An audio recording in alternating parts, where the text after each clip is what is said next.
This is a recording of notes for the second half of Chapter 19.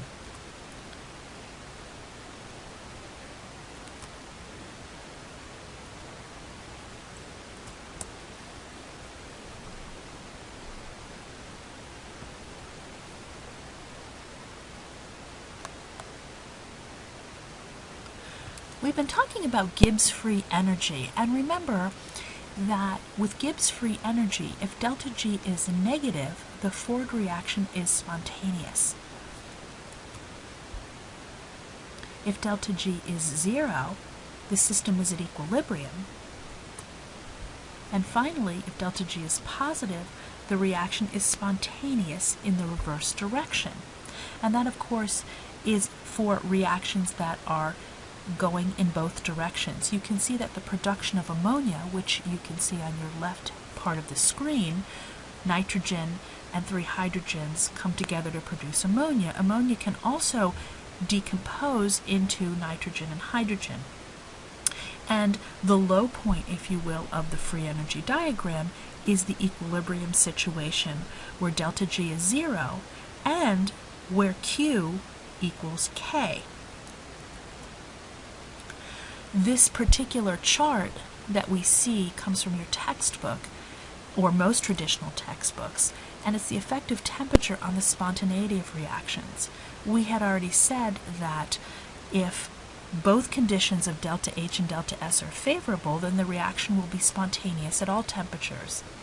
However, if delta H and delta S are both unfavorable, then the reaction will not occur spontaneously. And then there are two situations that we're calling maybe. In other words, delta H and delta S, one of the two is favored and the other one is not. And when both factors are negative, the reaction happens at low temperatures. And when both factors are positive, the reaction happens at high temperatures because that allows the value of delta G to be negative. Now, the next discussion really, it comes from another chapter about a relationship with delta G and pressure, or free energy and concentration. It's called the Nernst equation, and we will see it again, but for our discussion I'm just going to show you the Nernst equation, which is G equals G0 plus RT ln P. Remember that R is the gas law constant, T is temperature in degrees Kelvin, and P is pressure in atmospheres. Here again is our production of ammonia gas. Again, all gases, and therefore the Nernst equation can be used because it involves pressure. What I'm going to be doing is I'm going to be showing you the derivation of yet another equation that will be useful to us in this particular chapter. So what I'm going to do is I'm going to remember the calculation of delta G. Now remember, and let me get the pen.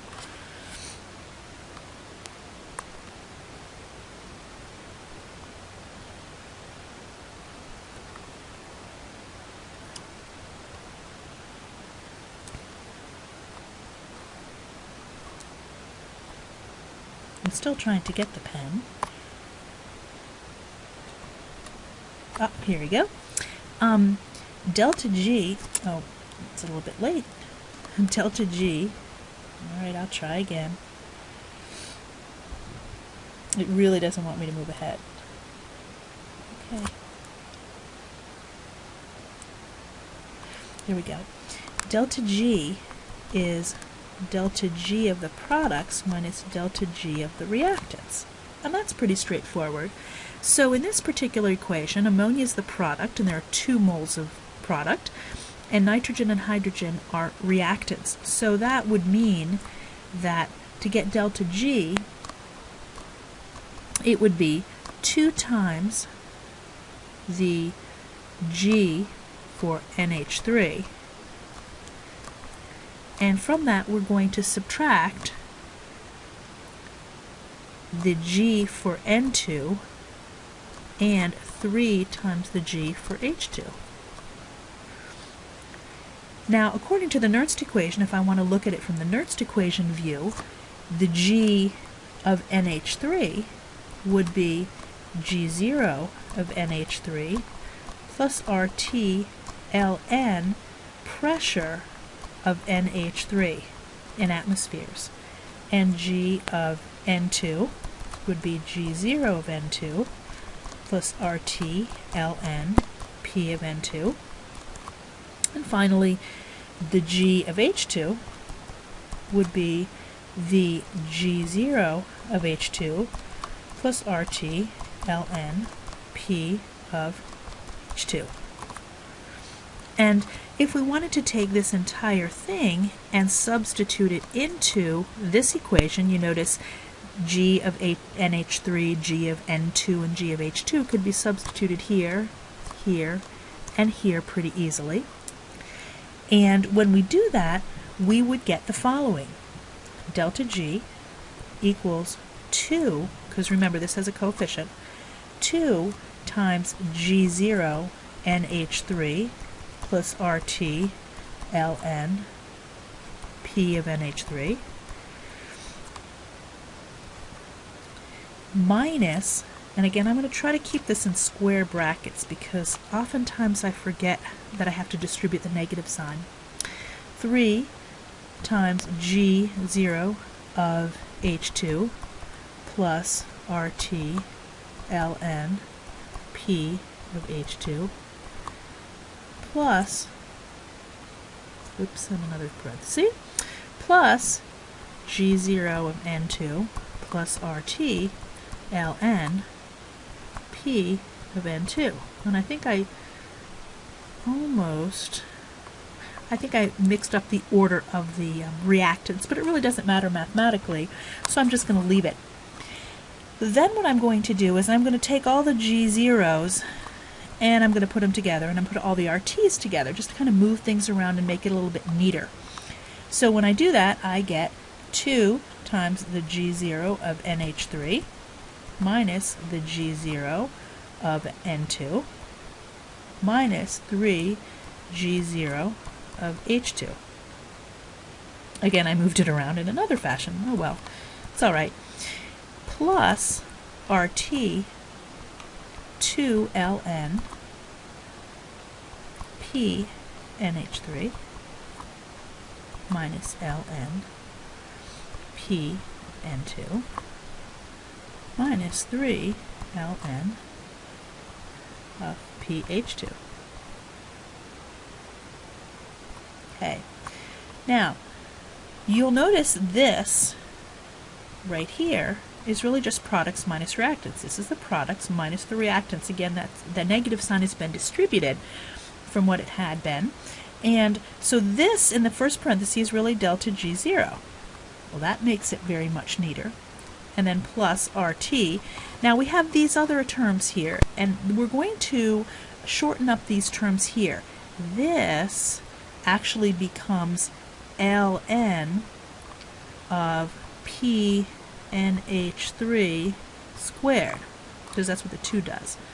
Then this becomes 1 over P of N2. This becomes 1 over P of H2 to the 3rd power. So we've kind of combined those, and I'm actually going to put it back over here. But you notice if I simplify this a little bit further, and I try to combine it, because it's all ln, I should say. You know, everything has an ln in front of it. This is like saying ln P of NH3 to the 2nd power over P of N2 times P of H2 to the 3rd power. And that ln, of course, let me just move it. I don't know if it's going to let me. Yeah, well, it let me. Should be out front. And you notice if you carefully look at this, this is really the ln of the products over the reactants. Pretty clever. So therefore, when we come and we put this all back over here, we have RT ln products over reactants, which is Q. So therefore, delta G, because we were bringing this delta G all the way down, equals delta G0 plus RT ln Q. And that is the formula that we are going to be using to do some problem solving. So let's move forward to the next slide, and you will see that free energy in equilibrium is this particular relationship. Under any conditions, standard or non-standard, the free energy change can be found this way. Delta G equals delta G0 plus RT ln Q. Right? So, and as you can see under standard conditions, all concentrations are 1 molar, so that reduces the last term and it makes it drop out. Makes things a little bit easier. And to sum everything up, free energy in equilibrium. At equilibrium, Q equals K and delta G equals 0. We saw that on one of the first slides with the production of ammonia. Therefore, to reduce the equation, if delta G is equal to 0, we stick a 0 in for delta G, and we rework it, and we get delta G0 equals minus RT ln K. To solve for K, it's essentially e to the x, and in this case, x is negative delta G0 over RT. So we can do some problem solving around that, and that's what we're going to be looking at next with this particular sample problem. Now, this sample problem has 4 parts, and you can see that what I'm going to do, this is the entire question, but on the following slides I'm going to be doing each question separately. Part A, then Part B, then Part C, and then Part D. So you may have to refer to some of these segments of the question as we move on to parts B, C, and D. But for Part A, you can see I rewrote the question because we're not familiar with it yet. And here we can see carbon monoxide and hydrogen come together to form CH3OH. The delta H for that is negative 128.1 kilojoules. And some information about delta HF, delta GF, and S are listed on this chart here. And the first question asks you to calculate delta G0 for the reaction above at 25 degrees. So very easily, we're going to use the old delta G equals delta G of the products minus delta G of the reactants formula.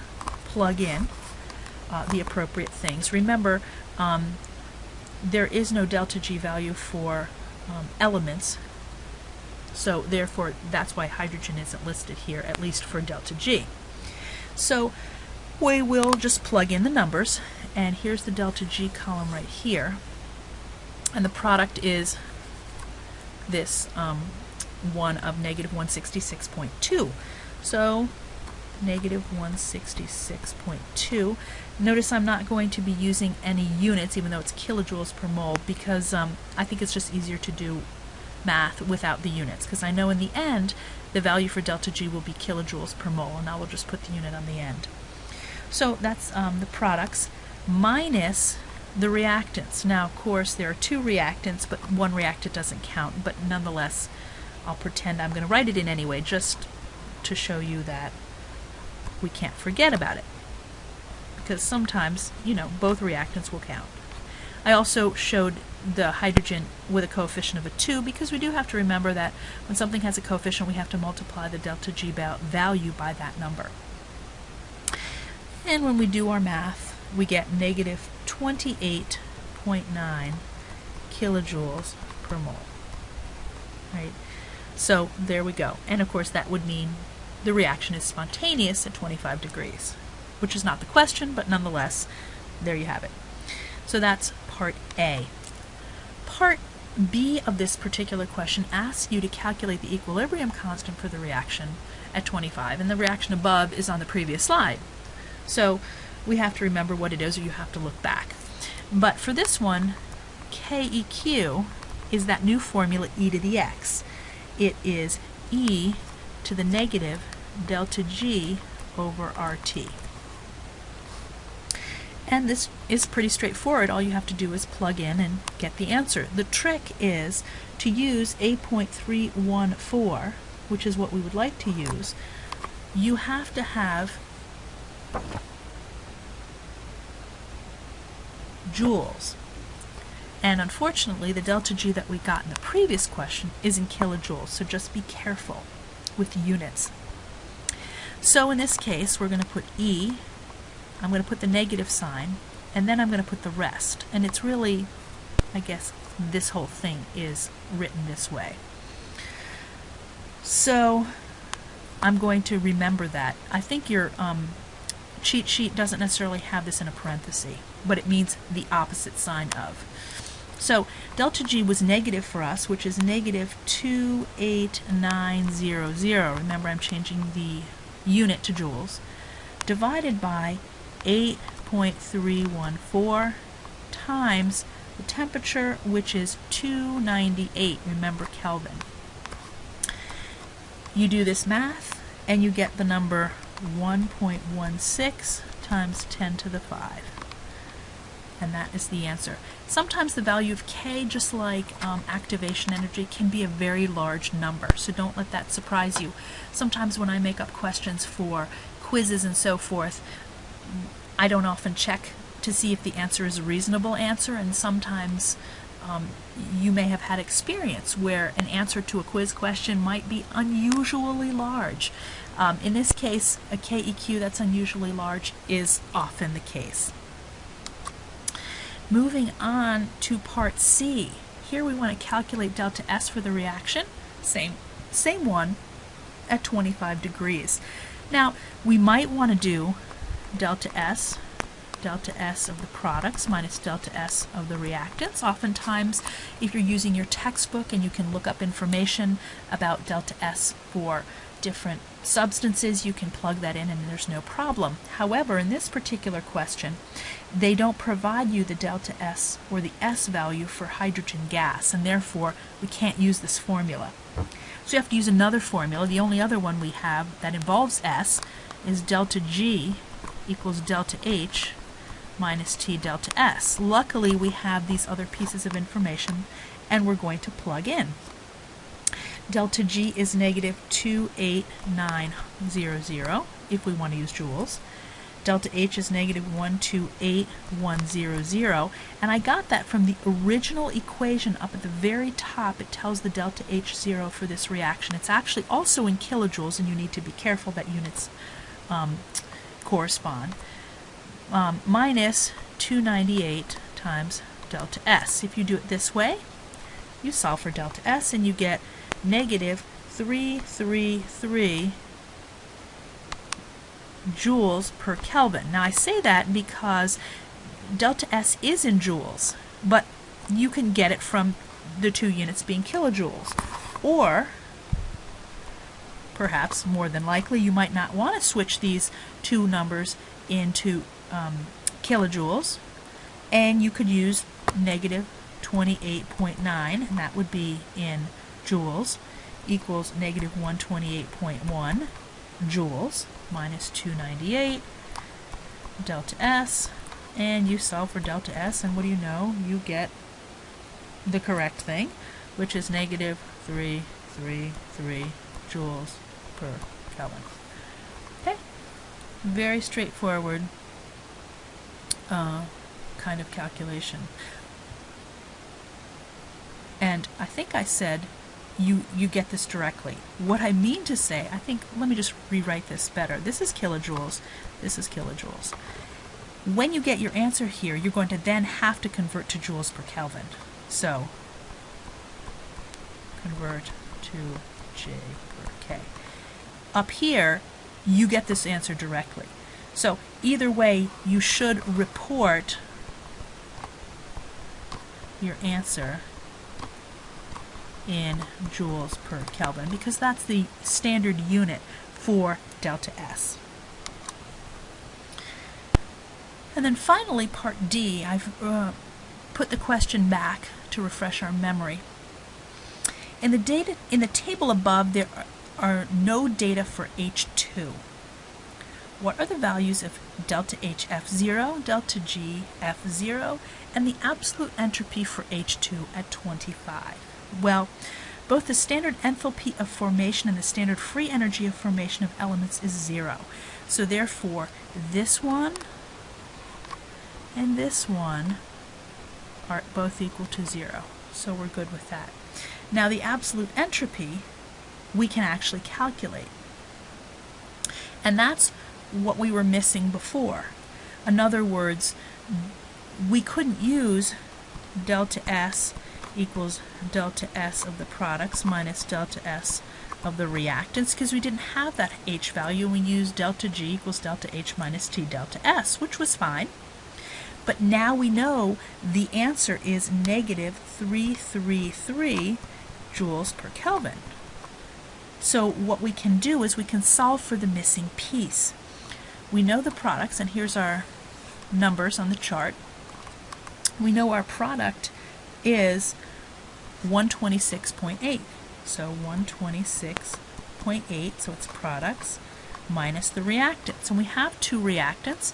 One of them is a positive 197.9, and the other one, we don't know what it is. We can call it H2 if you want to. I'm just going to call it X because it looks more like an algebra problem.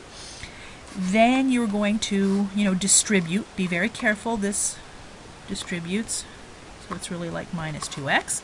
When you solve for x, you get 131 joules per mole Kelvin.